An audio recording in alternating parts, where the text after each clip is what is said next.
Welcome to another version of Arabic Hour. We're very much happy to have with us two distinguished people who have been to Palestine, have come back, and a real eyewitness account of what they have seen, what they have experienced, what the Palestinian people typically experience on a daily basis.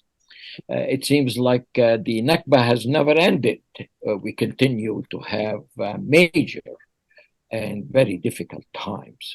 People crossing roadblocks, moving between one area and the other, moving to their own work, moving to hospitals and whatnot.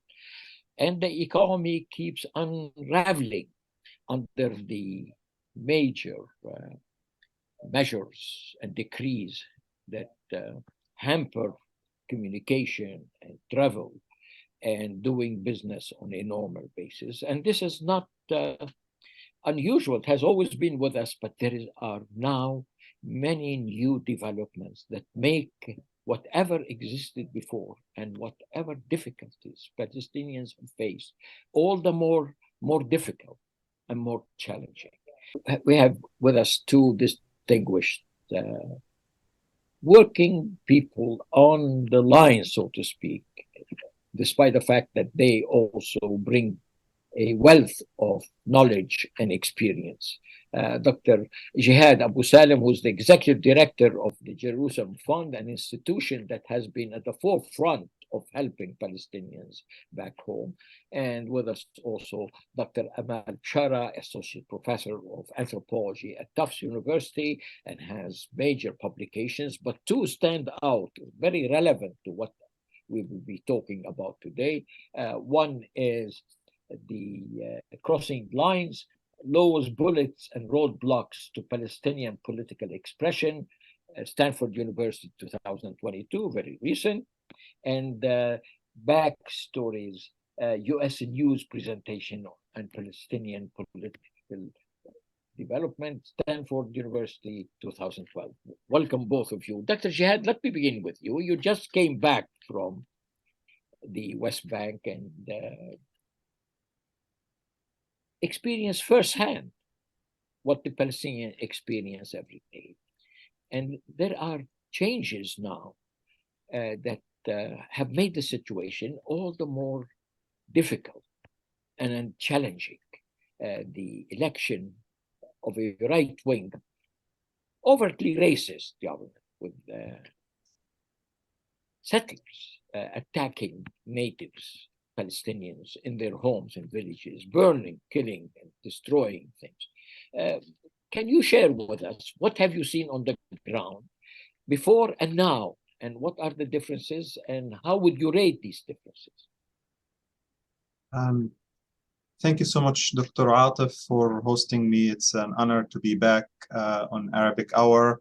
It was a great pleasure being interviewed by Arabic Hour a few years ago. And it's a great platform for people who, especially for people who talk about Palestine and are concerned with what's happening on the ground. And it's an honor to share this platform today with Professor Bishara, who I've known personally, and I'm pleased to reconnect with her. I just want to highlight that, unfortunately, I haven't been to Palestine this summer. And I think this is something that I can talk about. I'm a Palestinian from Gaza originally.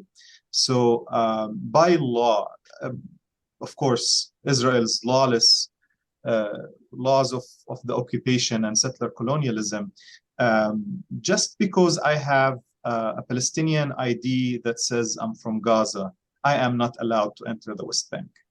Nonetheless, of course, I'm sure Professor Amahl has much to say about her firsthand experiences from visiting Palestine this summer, but I can say that I have been following what's happening on the ground, and part of our work here at the Jerusalem Fund and at the Palestine Center is to highlight the atrocities, the crimes, and human rights violations conducted by Israel's occupation regime.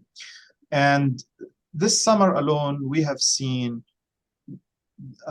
very dangerous signs of where this regime is headed, where this regime that's committed to further settlement, further ethnic cleansing of Palestinians from their lands, from their homes, from their villages, where it's headed. And we've seen that in Hawara, as Israeli settlers roamed through the town, setting Palestinian homes, property, cars, agricultural land, farms on fire. We've seen that in the village of Turmusaiya this summer, as Israeli settlers, backed by the Israeli security establishment, by the Israeli state, roamed into Turmusaiya, setting Palestinian homes on fire, burning homes, property, destroying cars, destroying people's livelihood. The warning signs have been around for years. I remember more than a decade ago, the daily reports of the quote-unquote price tag groups. Those were individual settlers and groups that were starting to get organized in the West Bank.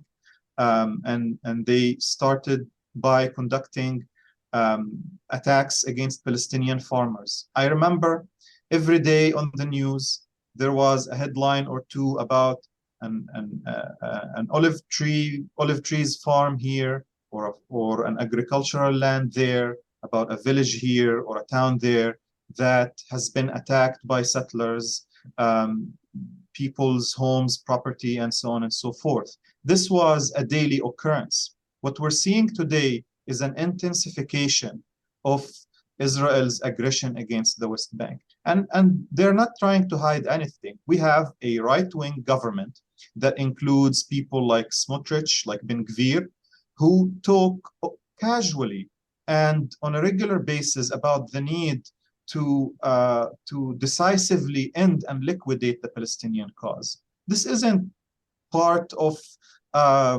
leaks that need to be exposed. This is a casual talk by these officials representing the Israeli government, representing the Israeli state. They are talking about the need to liquidate Palestinians. Dr. Jehad, absolutely, and you're absolutely right. And I'm sure I'm going to let Dr. Bishara to tell us, because she has been there. But the situation in Gaza is not that much different, in the sense they still themselves, under siege, so to speak. It's an open prison. And every now and then the Israelis come and bombard and destroy homes and property and kill children and people. So the story is not different, really, in the sense that though the Israelis are not directly in Gaza, they're surrounding it. They are basically and fundamentally preventing the people of Gaza from moving. Just the other day, 2 people have died because they were not allowed to cross to receive the medical services they could. And now let me just go to Dr. Amahl, and you were there in the West Bank. What did you see? Well, I also want to thank you, Dr. Atif, for having us today here at Arabic Hour. It's always an honor to be in conversation with this institution, with your audiences, and it's certainly a wonderful opportunity to again be in conversation with Jehad. So I'm grateful to be here today. And I was very grateful also to be back in Palestine this summer.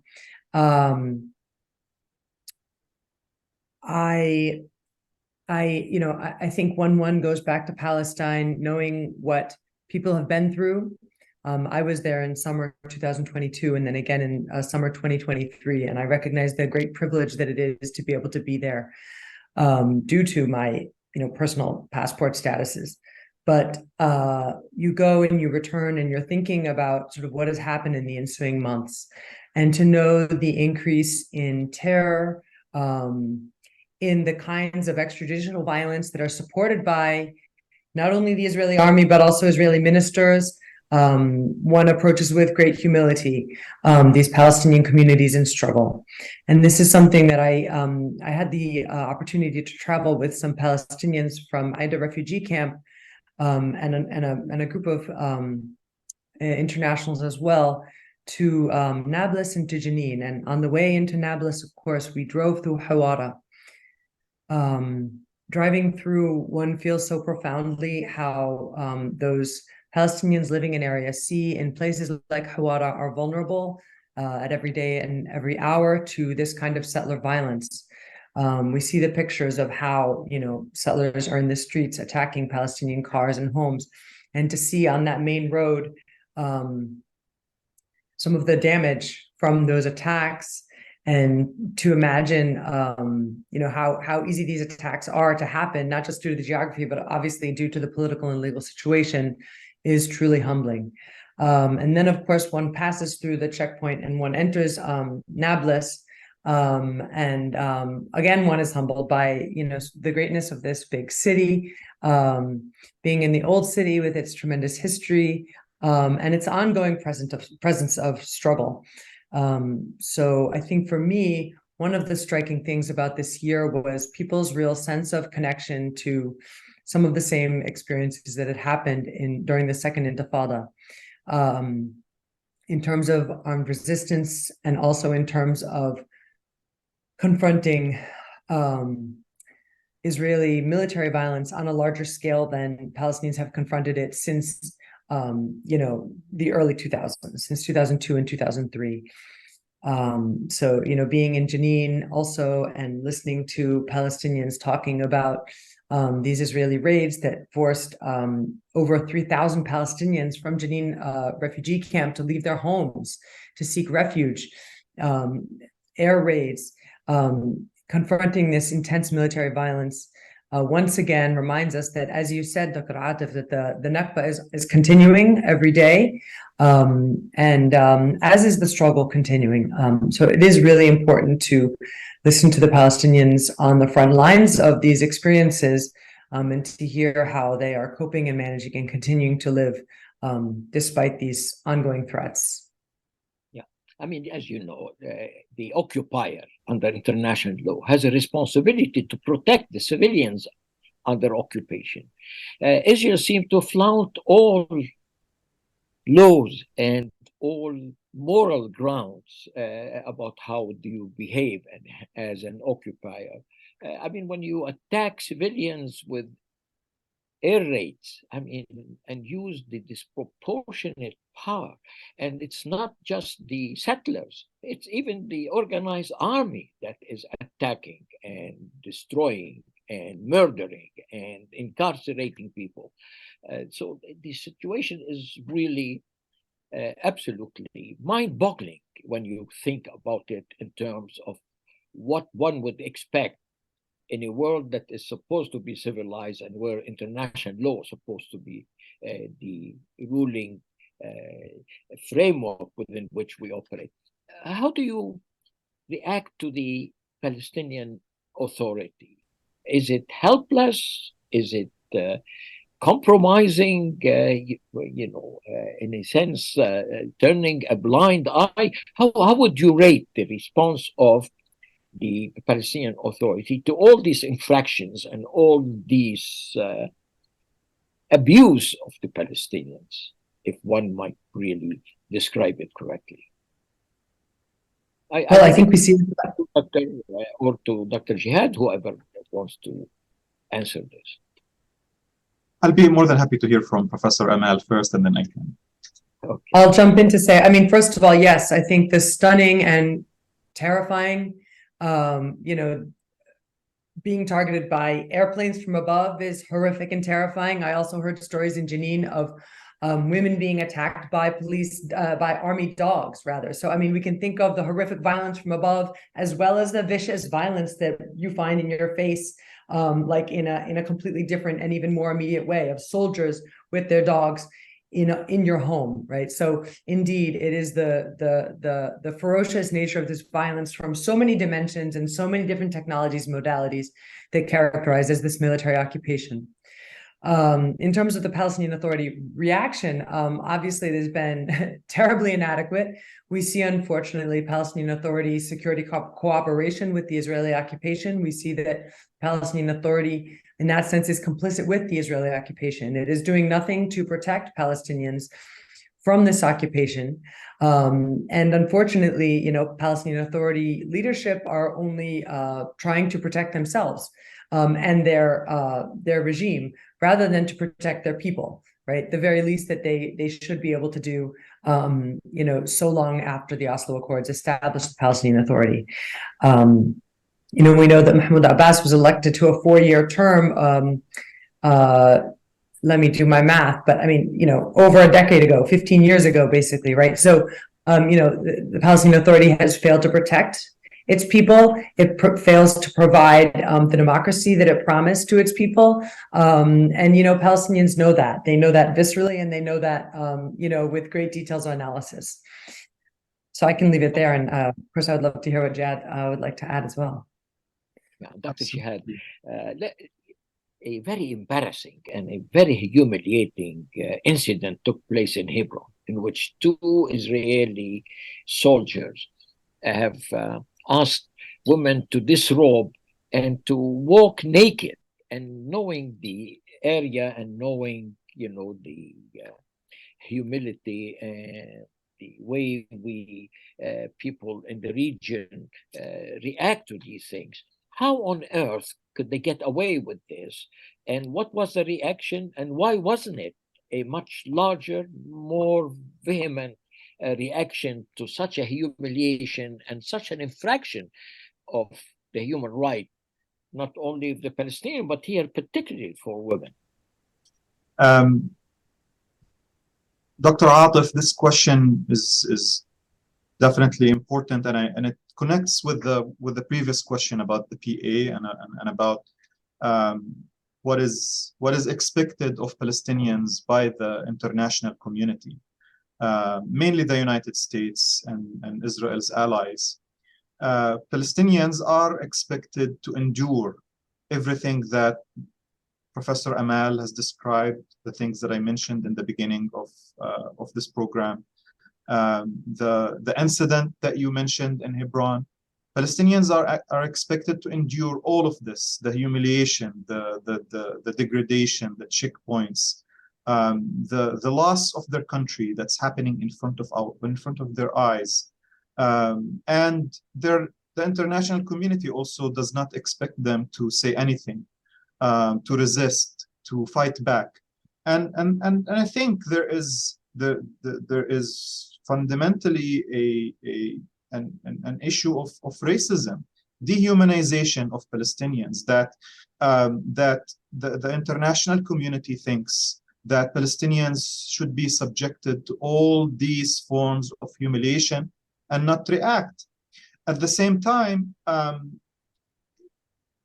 why does Israel get away with these practices? Because of the lack of accountability. Palestinians have been calling for accountability for decades on the legal front, on the diplomatic front, and Israel has been shielded by the US and by its European allies. And all measures for protecting Palestinians have been questioned and ridiculed by the international community.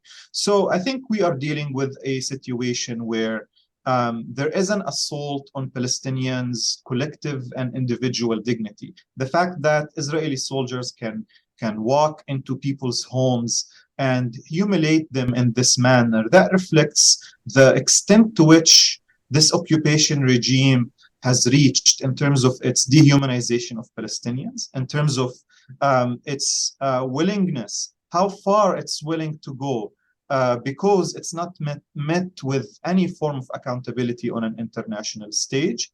But at the same time, it is important to remind ourselves and each other and the audience that for every action, there is a reaction. And even though we haven't seen a response to this specific incident, it is imperative to highlight that things are boiling in the West Bank, that there is a new generation of Palestinians, young people, who were who were babies during the Second Intifada. They don't remember the Second Intifada. They were born into the past couple of decades. They were born into the decades of security coordination. They were born into the decades of extreme pacification of the West Bank.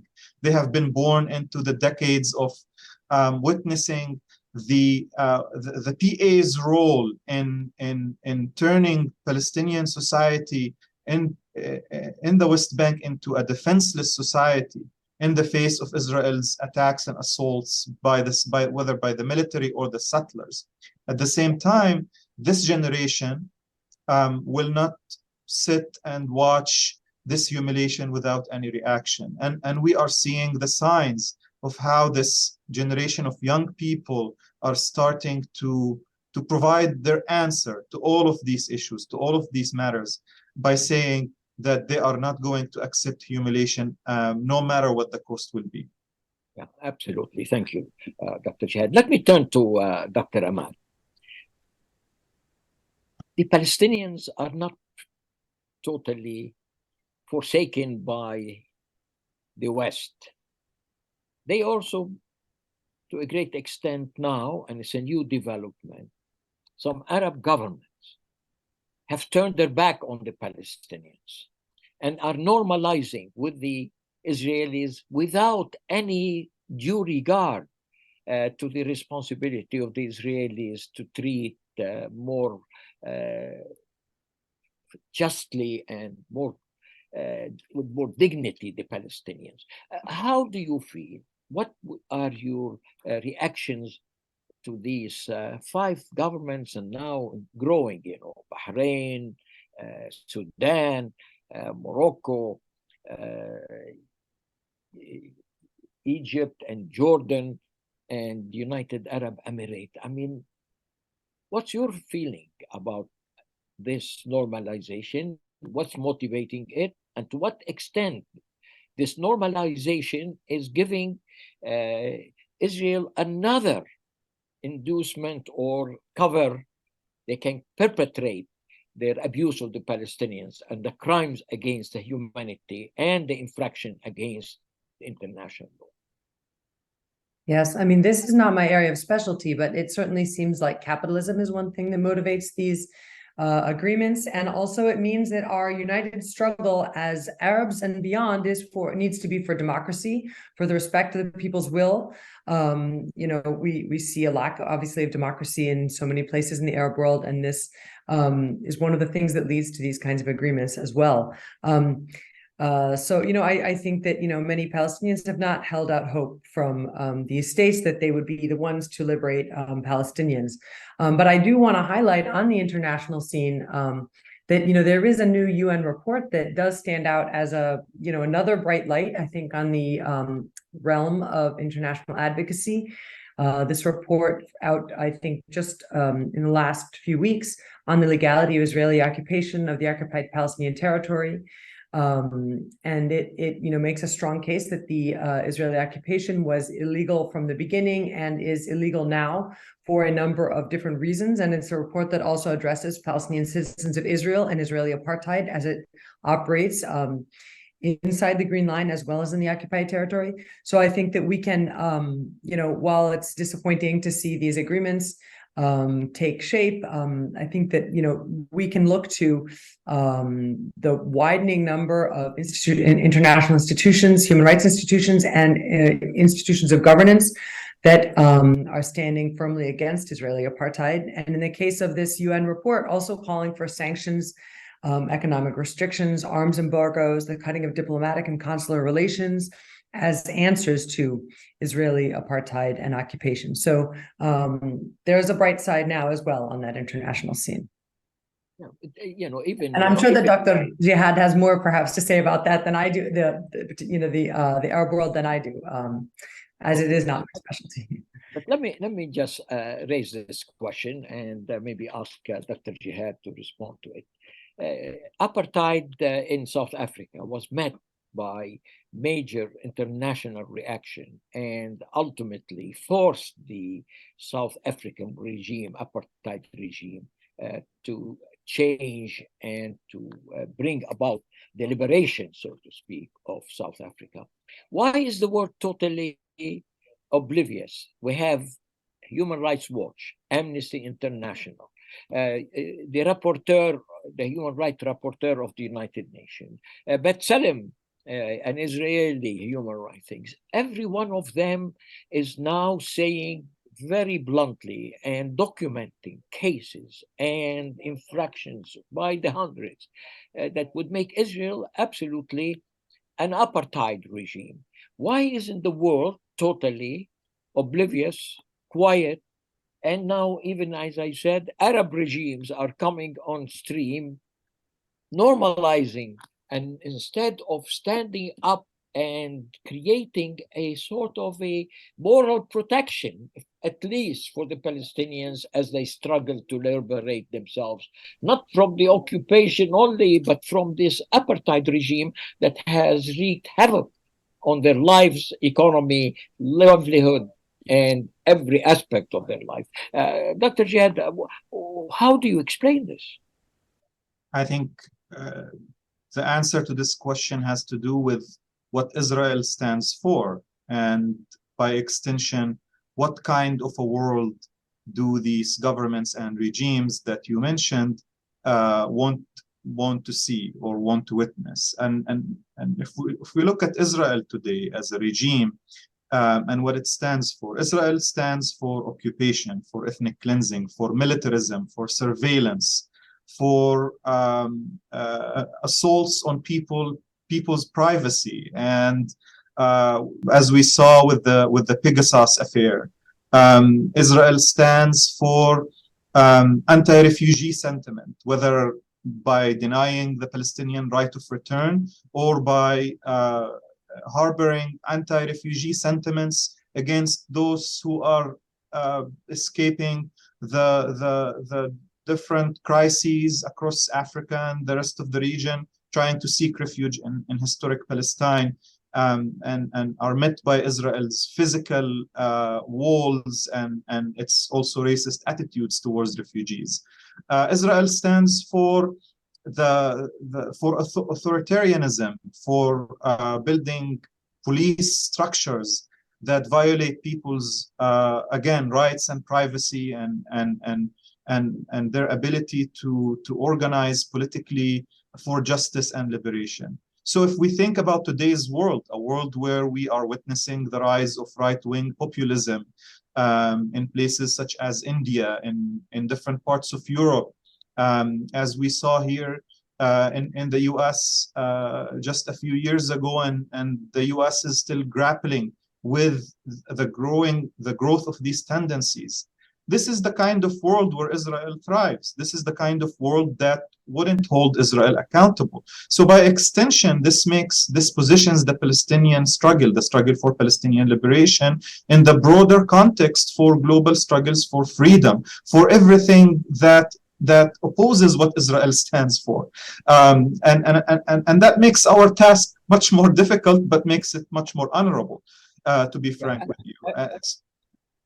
Absolutely, and I'm glad you mentioned this international reaction. This brings me to Dr. Amahl. What about China? What about Russia? What about countries that stand and in the past had stood close and in many respects felt some obligation to protect the Palestinians and have objected to this American complicity in Israeli crimes and the Western complicity in Israeli crimes. Is there any hope that we can expect from big powers other than the NATO countries to provide a sort of protection or to challenge or to raise questions about the Israeli continuous occupation, illegal occupation, inhuman occupation? Is there any hope?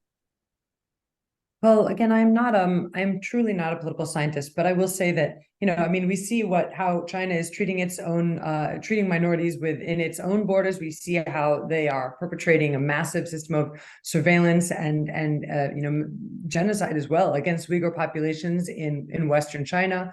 We see Russia, not respecting Ukrainian borders and sovereignty. So, I don't hold out hope that they will be standing for Palestinian human rights anytime soon. But I really love the way that Dr. Jehad spoke about how, a Palestinian struggle for liberation is aligned with struggles for justice worldwide, because Israel stands against refugee rights, and it stands, for authoritarianism, is aligned with authoritarianism, surveillance against refugee rights. And I think so then we need to look to peoples across the world and align our struggles in that way, to be on the right side of these struggles. I mean, the Ukrainian-Russian war has exposed, blew the cover of racism.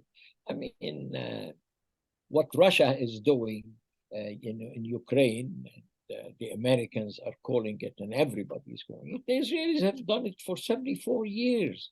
Why is Ukraine any different than Palestine? And what is this double standard? And to what extent the poor Palestinians have to continuously endure all these special treatment, which is probably worse than what the Ukrainians are going through? This is why Palestinians are excused if they become extremely frustrated, unhappy. Can we do ourselves, and you're both in the US, is there anything we can do in the diaspora, so to speak, to provide a protection, to expose the crimes against humanity that's practiced, to unravel this apartheid regime that the world had accepted apartheid as a crime against humanity? What can we expect? What can we do as Palestinians in diaspora, as Arabs in diaspora, as people who believe in human rights in the world, those who stand the constituency of justice and peace? Why are we quiet? I think, if I may answer this question, I believe there is much that can be done, and there are already great efforts that have been in motion for years, such as the efforts to boycott, divest, and impose sanctions on the Israeli regime. I mean, the BDS campaign has been instrumental in exerting great pressure on Israel from the outside, at least. And as I'm talking to you, in light of the recent developments within Israel, the implosion that we are witnessing within Israeli society, Israeli firms and international firms based in Israel are considering departing from the Israeli economy, not for reasons that have to do with Palestinian freedom or rights. They're just unhappy with the direction the Netanyahu government, with all of its ultra religious, nationalist, extreme right-wing members are taking the Israeli regime to. So we can mobilize our communities, educate our communities, and reach out to allies, reach out to people across the board. In the United States, as a Palestinian, I see that the impact of Israel's occupation extends to negatively affecting other communities here, such as African American and Black communities that suffer from police brutality. We are hearing reports of mutual trainings conducted by the Israeli and American police. There's so much to do on university campuses. There is a student movement that has been trying its best to educate students and educators about what's happening in Palestine. And there's so much to do also in the faith-based community to challenge the pro-Israel propaganda and the and to bring attention with regards to what's happening in Palestine. And of course, there are legislative and electoral campaigns that center Palestine and center the Palestinian issue. There are bills in Congress, such as the No Way to Treat a Child bill, which is the first bill in US legislative history that proactively promotes Palestinian human rights. So there is a lot to do, and I think depending on how people want to advocate, there is always a channel, there is always a medium. We just need the will, and we need to be able to have the hope that no matter what we do, we're going to contribute to the broader picture of the struggle towards a free Palestine. Yeah, that's excellent. Look, there is something puzzling. Hundreds of thousands of Israelis went on the street in Tel Aviv, every place, objecting to this right-wing government and the way it's changing the constitution. Was there no connection? There was no connection at all to the occupation. How could Israelis justify all this negligence and blindness towards the trespasses and injustices of Palestinians? Has there been any voices within Israel itself that brought out or at least raised the question of the occupation and its influence on the Israeli society, and maybe being responsible for the kind of government that they got? Is there any hope that this connection may be brought out?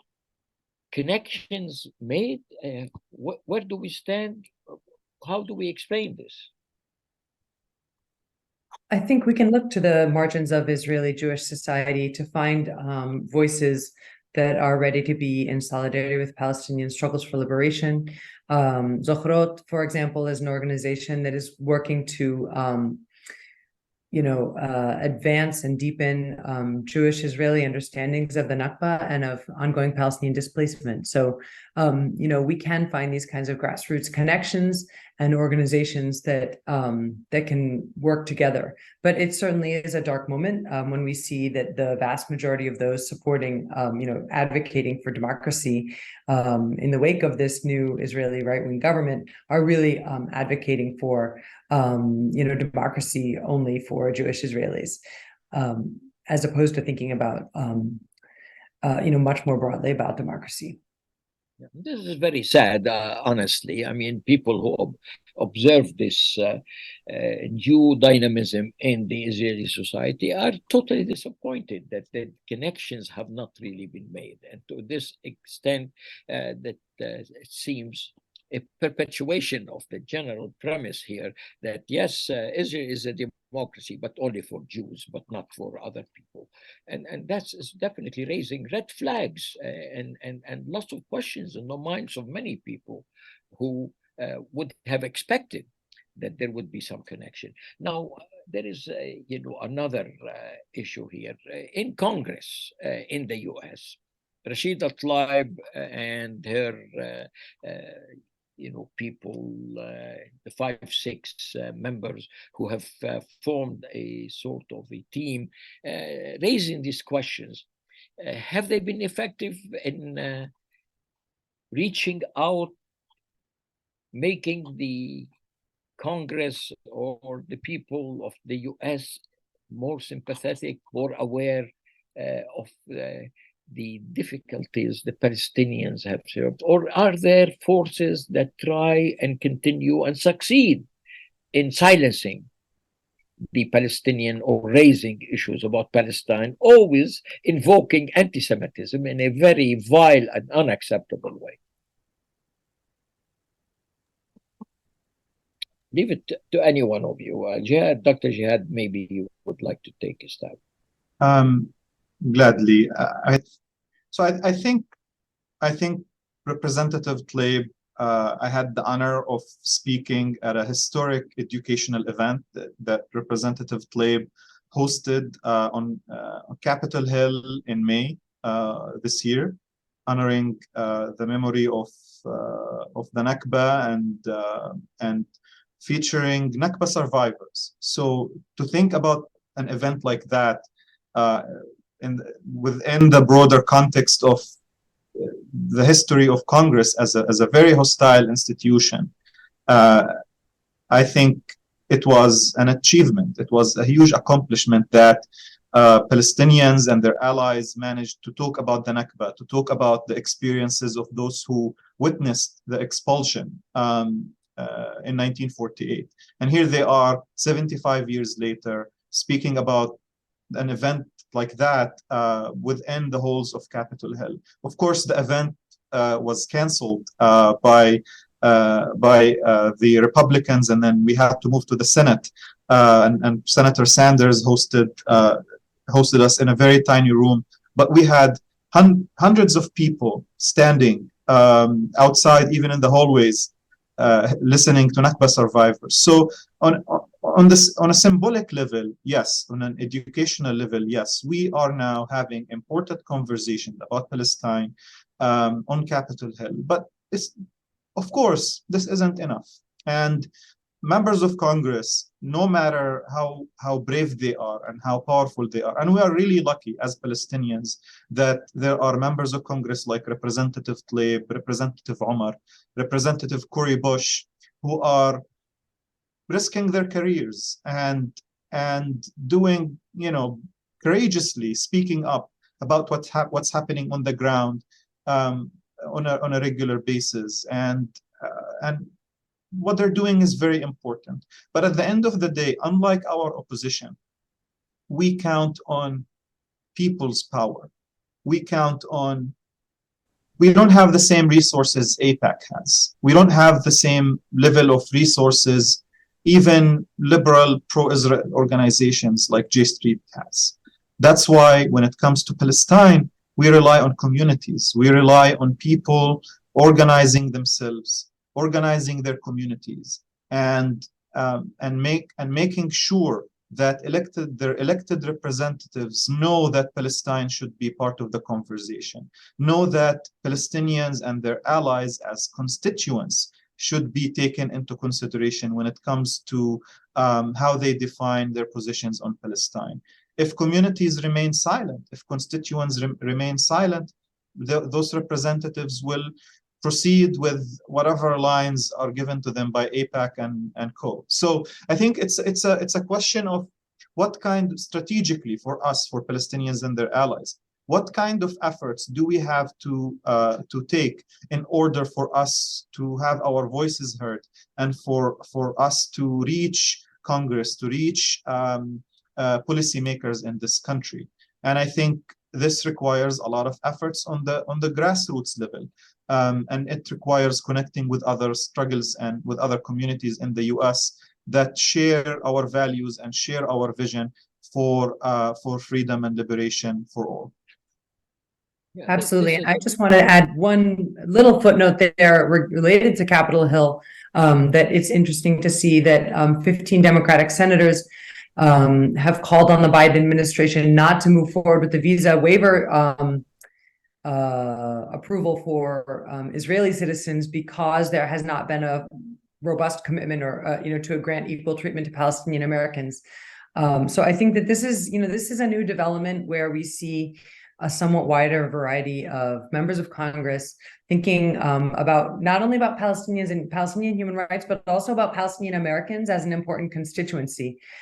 So I'm interested in seeing how that will go as well. Just last question, and this was an excellent discussion, and thank you both for making clear a lot of points that many of us and in the audience would appreciate this explanation. Are you optimistic about the future, or the future doesn't augur well? What do you think, Dr. Jehad?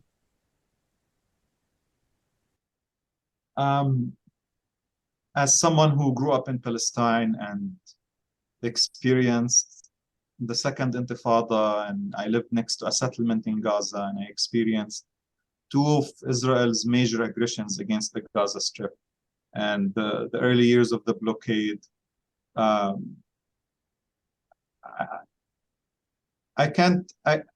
For me personally, and it's something that I